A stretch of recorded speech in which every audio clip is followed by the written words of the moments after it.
बस एक सेकेंड, मुझे थोड़ा सा वक्त दीजिए आनंद दुबे। इसी बटेंगे तो कटेंगे पर महाराष्ट्र आपके हाथ से चला गया, हरियाणा आपके हाथ से चला गया। कितने राज्य लोकसभा चुनाव में दूसरे फेज के बाद चीजें बेहतर हुई भारतीय जनता पार्टी के लिए, इसी घुसपैठिए पर, इसी मुसलमान पर, ज्यादा बच्चा पैदा करने वालों पर। तो ये चलता है इस देश में नैरेटिव। हिमंता बिस्वा शर्मा कोई ऐसे इलिटरेट और मूर्ख जमात के व्यक्ति तो है नहीं। गरिमा जी नमस्ते। देखिए, जाकर रही भावना जैसी प्रभु देखे मूरत तीन तैसी, जिसकी जैसी भावना है वैसे उसको दिखता है।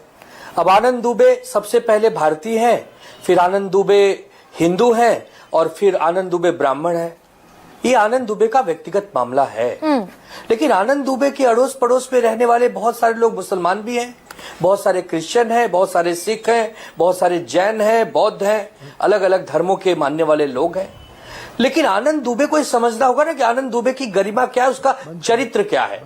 अगर हेमंत बिस्वा शर्मा ये समझते कि एक चुने हुए मुख्यमंत्री को ऐसी हल्की बयानबाजी नहीं करनी चाहिए तो शायद समझते, लेकिन चूंकि सत्ता की लोलुपता, सत्ता का स्वार्थ चरम पर है और अनाप शनाप बोलना है, टीआरपी में रहना है, अपने पद की गरिमा को धूमिल करनी है, तब उनके ऊपर अगर हम गंभीरता पूर्वक संवाद करें तो कैसे करेंगे।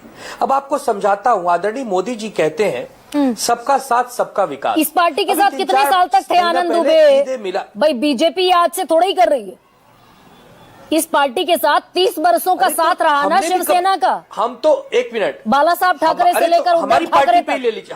हमारे नेता हमेशा कहते रहे गर्व से कहो हम हिंदू हैं, लेकिन कभी जीवन में भारत के मुसलमानों का उन्होंने कभी विरोध नहीं किया। बल्कि शाबिर शेख हमारे विधायक 3-3, 4-4 बार चुन के आए।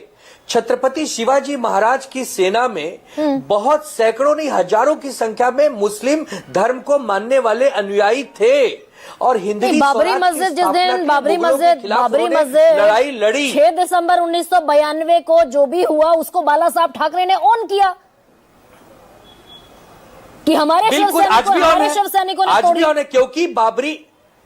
क्योंकि बाबरी मस्जिद मुगलों का प्रतीक था, अच्छा। मुसलमानों का नहीं। ये बात जिस दिन भाजपा समझ जाएगी, या जिस दिन भाजपा के जो सहयोगी हैं जिनको भक्त कहा जाता है, अगर वो समझ जाएंगे तब वो ऐसी अनाप शनाप बातें नहीं करेंगे। अच्छा एक सेकेंड, राजकुमार भाटी, ना इस देश का चुनाव आयोग, ना इस देश की सुप्रीम कोर्ट, भाई ये बयान तो आनंद जी, 1 सेकेंड आनंद जी, भाई ये बयान अगर